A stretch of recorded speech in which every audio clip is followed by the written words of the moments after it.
most people don't make enough to save enough to invest enough to actually create any semblance of financial freedom. The current system is not set up for you to just live your life, enjoy your life, and retire at an early age. You have to get creative, and you have to learn the number one skill we're going to talk about today, which is leverage. Leverage is the way to get ahead. It's a way to cheat the system, and it's a way to create the life that you want, live a fulfilled life, and as well as have financial freedom at the end of it. Let's get into REI school right now. So we're going to teach you about real estate investing, and we're going to talk about leverage because, Lucas, I think leverage is the number one skill of successful people, in my opinion. You're going to get where I'm going. You haven't seen the slides yet, so this will be fun to get you. But leverage, in my opinion, I think is the number one tool of successful people because there's multiple forms of leverage, Lucas. So before I show you my 3 forms of leverage, what do you think types of forms of leverage there are? Yeah, and maybe this is answering your question, but I'm going to take it a little different direction. Of course you are. Gosh, yeah, you never listen to me. I think utilizing other people's money. Okay. Whether it's, leverage or forms of equity or whatever, but not being so proud that, hey, I can do it on my own, right? And just bootstrap it all the way to become an Apple. Like, that's not possible, right? They became an IPO for a reason, so they could get an influx of cash. Other people's cash and go deploy that cash. So they'll give up a little bit of ownership in order to get a boatload of cash in order to go dump that in to other research and development projects. So you think leverage other people's money is where we're going? Absolutely. But I think you have to be a great steward of other people's money as well. And I think that's there's people that like almost feel shamed to take other people's money and go utilize it and make money for that other person, but like it's like a part of a DNA. We love it. Mm-hmm. So I think it's one of the reasons that allowed us to grow our business so quickly. Oh, 100%. So you're thinking the only form of leverage is money? Oh, no. You didn't answer my question I always say all. Leverage what you don't have. And I love that. We're going to get into that later. Yeah. Or leverage what you don't have. We'll get into that later. No, sorry. Right. Leverage what you have. Leverage what you have and leverage what you don't have. Yeah. Do a little bit of both. All right. So let's talk about the current state of affairs. So right now, Lucas, here's some stats for you. The median household income in the country is $75,000, okay? Okay. So let's say you save 10% of your money, which is a lot. Before taxes? Yeah. So $7,500 a year you save and invest, right? Yeah. It's a lot of money for someone making $75,000, I think, right? That's a big chunk. That's a good chunk. If you're investing 10% of your gross income, that's a good number for people to start with. I agree. So that's what that's a lot of money, dude. That's like $600 I know. a month, right? So that's why I'm using that as an example because I think people are going to make more money, but we're going to keep the $7,500. So if you invest $7,500 a year for 15 years at an 8% stock market return, you get $297,000 after 15 years. Okay? Okay. So if you invest it for 30 years, you get $943,000. Yeah. So pretty good. You almost have $1 million 30 years in. Yeah. However, the issue with that is you use $225,000 to get $943,000. Mm-hmm. Now let's talk about leverage. This is why you need leverage. We're going to use it with real estate. If you buy one rental property that's worth $250,000 that you owe $200,000 on, not out of the realm of possibilities, right? Sounds very similar to what we've done. Yes. So you can do that. You get $50,000 equity off the bat. Cool. But 15 years in, the property's worth $500,000. Mm-hmm. You owe $100,000. So you have $400,000 equity. 15 years in, you beat the $297,000 of cash. 30 years in, 15 years later, it's worth $1 million, you owe $0. So you beat the $943,000. So I guess just the point is you can invest $225,000 and be $943,000 richer, or you can invest $0 and leverage properly and be $1 million richer, and you can use that $225,000 to live. You can spend $7,500 a year on awesome vacation, redoing certain things, or investing in other strategies, or you can do both. But the point is, if you leverage, you can crush using cash, even in an incredible 8% return in the stock market. Stock market's a better annualized return than real estate. Just real estate, you get all these other benefits we're going to talk about. Does that make sense? Yep. Did I articulate that well? Enough? Super well. Clear as glass. Clear as my stupid voice will let me? Yeah. Okay. So that's the current state of affairs. I guess the whole point of this is it's really hard to get ahead right now traditionally investing in the stock market, investing in crypto. What it does, it's really hard to get ahead saving money and investing money. Yeah, especially there are ways to accelerate it, right? and leverage is one of those ways. Yeah, and if you're not open to using leverage, it's gonna be a long haul, which is fine. Yeah, it's not a bad thing, but if you want more, that's where I owe it. My assumption is people listening want financial freedom. They want financial independence. They want to live life now and not have to pinch pennies, and they don't want to retire when they're 65. So that's just an assumption that I probably should state more. Yeah. But I just assume you want financial stability and control like sooner rather than later. That's always my assumption. Like unbelievable financial ability and control to do whatever you want whenever you want. I'm assuming people want that. Does anybody, if you're listening on Facebook or YouTube, comment, do you want like financial security, and ask questions, because we're going to get to Q&A here in a little bit. So that's our current sad state of affairs, Lucas. All right, let's get into, there's 3 types of leverage in my opinion. You leverage other people's skills, you leverage other people's knowledge. And you leverage other people's money. So those are the 3 types of leverage. That's what I was trying to get you to guess earlier when you said money. Gotcha. Does that make sense? Yes. All right, let's get into some examples. So leverage skills. Why do you need to leverage skills? Because you can't be good at everything and efficient at everything, and it allows more scaling. So talk a little bit about leveraging skills. Oh yeah, when it applies to real estate, you talking? Just in general, leverage. Yeah. So if there's a skill that is needed for building your rental portfolio, I'll relate it to that, and you don't have it, it doesn't mean that you can't do that investment strategy. It means that you got to find someone who can, right? So simple example, if you're looking to rehab a house and make money on that house via sale, or put it in your portfolio and build in a whole bunch of equity, but you don't know how to rehab, that's okay. Let's find someone that knows how to rehab, get those skills in place that you don't know how to do, and hire someone that knows what they're doing and has those skill sets. Yeah, you're leveraging other people's skills. I always joke, we have 40 employees that work 8 hours a day. So we're leveraging their skills for 320 hours of work every single day. So you're leveraging other people's skills because, again, like I said at the beginning of the slide, you can't be good at everything. No. You shouldn't try to be good at everything. It's not efficient to think that you're going to be good at every single aspect of business or real estate. Doesn't matter. You have to get okay with using other people's skills and leveraging their skills. They're going to get part of leverage. There's usually some type of equal transfer, reciprocation, good word. Yeah. Our employees get paid wages. They have a really great place to work, but they put in 320 hours worth of work every single day for our company, but they get reciprocated for sure. And their needs, normally trading skills, the reciprocation comes in form of paying, right? You pay for these skills one way or another, whether it's a team member, employee, a contractor. You're going to pay that person in hopes and a plan to receive a return on what you've paid them in the future. Yes, for sure. The goal is to make a profit on their skills. So some examples we talked about a little bit earlier: employees and contractors. Again, you're not going to be able to do everything in a project, nor should you. So leveraging other people's skills just allows for speed, it allows for efficiency, and it allows for things to be done the right way and happen in a meaningful period of time. Attorneys, like if you get sued for anything in the world, are you just going to be like, hey, I got this? I'll just go up to the judge and be like, Your Honor. And and to understand that it's okay to not have every skill in the world. Yeah, get over your ego, like we talked a little bit earlier.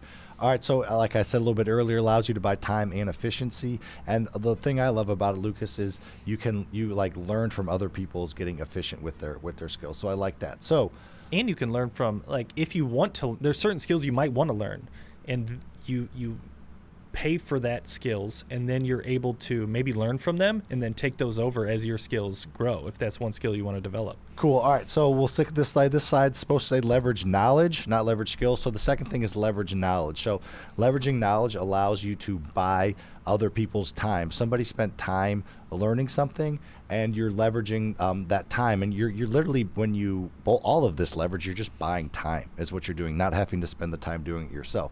You physically cannot know everything, and the beautiful thing about leveraging other people's knowledge, Lucas, is you learn from their mistakes. Does that make sense? They already made the mistakes, and they're giving you the knowledge to not. You said it's you're going to pay for it one way or another. Yeah. So whether you pay for it in the forms of actually paying someone or not paying someone and making the mistake and paying for it that way. 100%. So allows time to buy efficiency.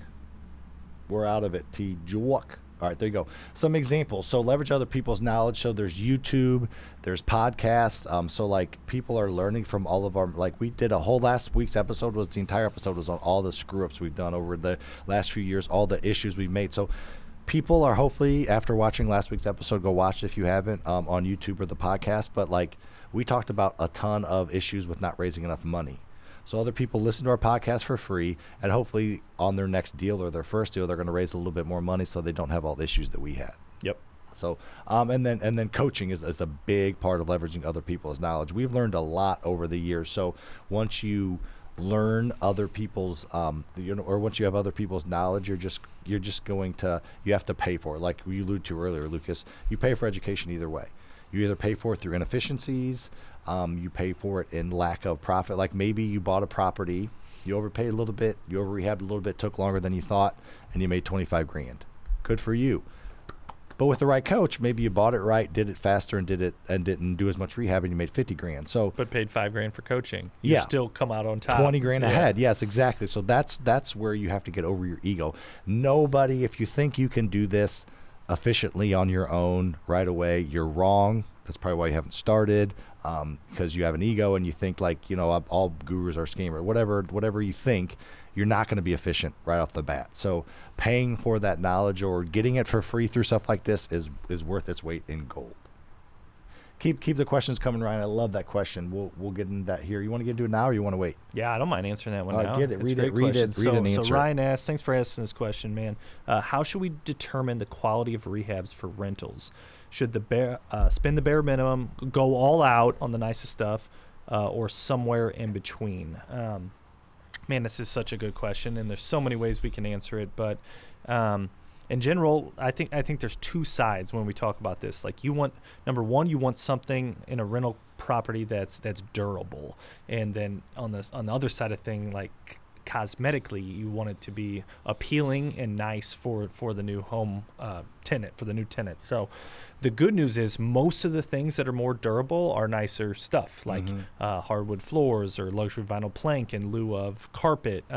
Granite countertops are going to last longer than Formica or laminate, 100%. A little nicer quality cabinet is going to last longer and look nicer. So a lot of times those go hand in hand. I would probably recommend, but what you don't need is like fancy chandeliers. What's another example of stuff that you don't need that's like super nice? I mean, like simple things like you don't necessarily... like a touch faucet. Or like soft closed... You can get those that come with the cabinets, but that's also something that's soft closed doors not necessarily going to improve the lifespan of the cabinets. So a lot of times those go hand in hand. I would err on the side of making it a little more durable and a little more nicer up front, especially if you can fit that in your rehab budget. And then make sure on the back end that it's going to cash flow if you spend that number, right? So if you buy a house and you spend $20,000 or $50,000 on the same house, that's probably a realistic thing that you could do. You could go spend 20 or you could go spend 50. But you got to make sure that you're thinking about the lifespan of if you only spend $20,000 and how much more, because you're going to get closer to that 50 over time, no matter what. But and what the rent is going to yield on that $20,000 rehab versus the $50,000. Yeah, rehab. I look at it as like I would lean a little bit nicer, but don't go too nice. And look at the competition out there. If you're in a nice neighborhood that other rentals have certain things like granite and fence and yards, you're going to want to do that because you want to be slightly nicer than your competition, whether you're selling or renting, because good tenants have options. So the other thing I would add to what Lucas said, along with what he already said, is make things a little bit nicer than the competition, but don't overdo it. If every house in the neighborhood, Lucas, or every house in the area, has carpet and kind of like vinyl something, that's fine. You don't need to do like brand new hardwood and marble everywhere. So just look at what's out there. We've had better luck. We have rental properties in multiple types of submarkets, right? We have C class areas, which is working class, and then you have A class areas, which is really nice, almost luxury type stuff. And we've had better luck maximizing the rent with a nice product in a maybe not as nice submarket versus in a really nice market, trying to be the cheapest Yeah. in that market. So, yeah. If you're going to lean on one side, lean on the side a little bit nicer. Yes. Cool. Keep the questions coming if you got any more. All right, so leverage money now. So this is the big one. So Yeah. what does it mean to leverage money? It means go into debt. It means you're taking somebody else's money. Doesn't matter how they get it for this example, but you're taking somebody else's money and you're using it to buy something. You can use it to buy a car. You can use it to buy a boat. You don't can do that. You can use it to buy real estate. You Art, can use it to buy artwork. art. Somebody give you a loan Shoes. for artwork. Loan for shoes. Yeah, I guess. So that's credit card debt, I guess, technically. But borrowing money to buy something is leveraging. So why would you need to borrow money to buy something? People borrow money because they don't have 100% of the purchase price. Exactly. They don't have it. You borrow money Yeah. to buy something that you don't have the money to buy, most likely. Yeah. And even if you do, like we do for a lot of things, we still borrow because we see the benefits of it. Yep. So that's why people borrow money, is because they don't have the money to do it. All right. Examples of money leverage. So the examples of real estate money leverage, Lucas, the main places to go: private lenders, hard money lenders, banks, lines of credit, anything else. Again, this is the examples. You're using other people's money. Private lenders, you're using somebody else's money. Their line of credit, their IRA directed towards you, their cash, their CD, that just whatever. Banks, you're using bank money. Obviously, in hard money, you're using other people's arbitrage money, and then lines of credit could be on anything. So you're just getting sources of other people's money. I love it. Nothing to add to that one? Yeah, I got something to add. I don't know if it's on the next slide or not. So, so this is just wrapping them all up, right? Yeah, there's a couple more slides, but this is general wrapping up leverage. Go back to that last slide for me, Sam. So so utilizing other people's money, specifically when it comes to real estate, there's two types of financing. There's two types of other people's money that we're going to want to use, right? You need the short-term other people's money, which is the buy and the rehab, pretty much. Yep. The purchase price and the rehab cost. Short-term, that's your private lenders and your hard money lenders, right? For the most part, could be lines of credit as well. Long-term side of things, if you're executing the BRRRR strategy, you're going to need to refinance out that short-term money and put it on some long-term debt. And that's when your local lender comes into place, your local banks or your DSCR lenders. So two very different types of other people money that you need both of them to execute the full BRRRR strategy. Exactly. And then obviously, like every episode, there's douchebag scammers. So I'm not telling you to inbox me, anybody on here, Remy or anybody like that. That's a scammer FasterFreedom account. Yeah, is that a space and a lowercase f? Well, yeah, they can. You can make that name whatever you want. They could have copied it exactly. They're Yeah. just lazy and low life pieces of shit. So they copy. They try to copy it over. So yeah, can't control all the fake accounts on Facebook. All right. So how we use leverage? So we use all three levers. I kind of alluded to it. We use other people's skills, via contractors, employees, team members. We use other people's knowledge. We listen to other people. We read books. We pay $100,000 a year to be in masterminds and mentorships and coaching programs, and then we obviously use other people's money to buy real estate. Obviously. Yeah. So it buys us time and scale. Like if we were to save money, do the work ourselves, and pay cash for everything, how much real estate do you think we would own?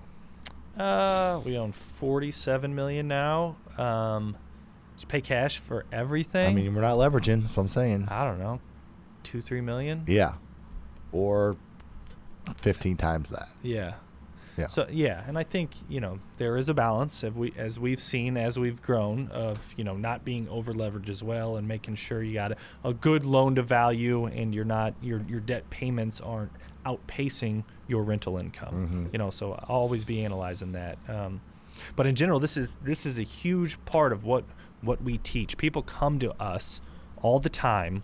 All of our students are like, how should we get started in real estate? What investment should we go after? Is it wholesale? Is it fix and flip? Is it rentals? And I get it, because real estate's so broad and it's hard to really narrow a focus. But there's two things I talk about narrowing that focus is, what is your why? Why are you in real estate in the beginning? And then leverage what you have, right? So if you have a demanding full-time job, a demanding family, but some awesome income, then go ahead, use that money for down payment. Maybe you don't have the time to go out there and hustle and find these distressed properties, but maybe you're a little younger, don't have a family yet, but you don't have the income to support down payments and leveraging. So you leverage your time and your energy and go out there and hustle and find those properties. So depending on what you have, that's what you should go out there and make it multiply. For sure. I like it. No picks. All right. So example, leverage at scale. So like scale, like super high scale leverage, like Musk. Elon Musk has leveraged his way to 250 billion or whatever he's worth. He didn't just like go to the Fed and print money and just put it in his wallet and leave in his Tesla, right? He leveraged money. He leveraged his Tesla stock to buy X. He got banks and lenders and investors involved to buy X. He's leveraged to get into Tesla. He leveraged money. So you borrow money and grow and scale. Like I always say, Apple's usually sitting on about 200 billion in cash and about 100 billion in debt. Obviously, fluctuation generally, that's around what it is. They could pay off their debt twice over, but why don't they? Because they understand the power of leverage and the scalability of leverage. Yeah, and obviously, all debt is not created equal. So you want good debt with good terms, so you're not appetized to pay it off. Like, who knows what that interest rate is on Apple's debt, right? Yeah. 2, 3, 4, 5%. Why the heck would you pay that off when inflation's been at 9% the past 2 years? Yeah. Right. So you're making money by utilizing someone else's money instead of letting that sit in a savings account and diminish. Yeah, and the other example I like to talk about is Zuckerberg. Zuckerberg started Facebook. He started in his dorm room. It was what it was. It was catching fire, but it wasn't like profitable. They needed more manpower. They needed more coding. They needed more mind to make it more profitable. So he got a loan from Peter Thiel. Peter Thiel gave him money. He increased the flow of people into Facebook, increased the ad revenue, and Peter Thiel had ownership, but gave Peter Thiel. So if you're leveraging other people's money to grow or scale or start something, and whatever you grew, scale, or started creates more, then that's leverage, and that's how people create wealth. Nobody just works hard, saves their money, and creates wealth that way. You can get by that way, but you're not going to create wealth that way. And that's very standard for pretty much every startup, right? They raise some money and deploy that into manpower and research and development, and they have a plan to get to profitability at some point. Unfortunately, most don't. Yep. But in order to do something amazing, you got to take a swing, right? Can't hit a home run with your bad shoulder, Lucas. Babe Ruth said that, right? Same Prim said that. All right, so how do you use it responsibly? Oh, I love this dude's question, too. So we can get to the question first. Yeah, so X said he has 5 single-family houses, 3 have a mortgage.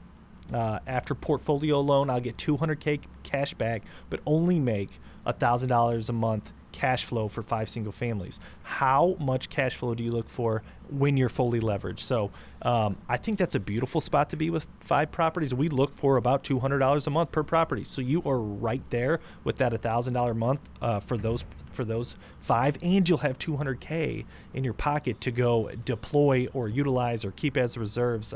I think that's a great play, and that's what I would do. There was one other thing I thought he would say. Well, he wants to scale.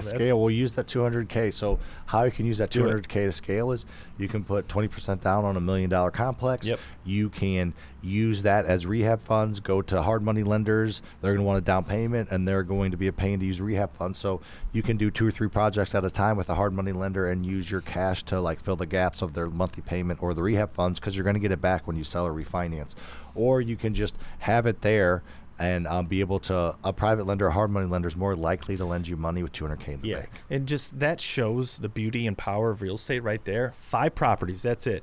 Dude's going to be able to pull out, or woman, $200,000. Like, those are numbers that some people will never be able to even see or touch in their lives by owning 5. Yep. You know what I mean? So just buy rental real estate and hold on, and then those are the type of things that you're able to execute when you can control that portfolio. And when you're in it when you're in the rental property game, you have to understand that cash flow is not going to be sexy.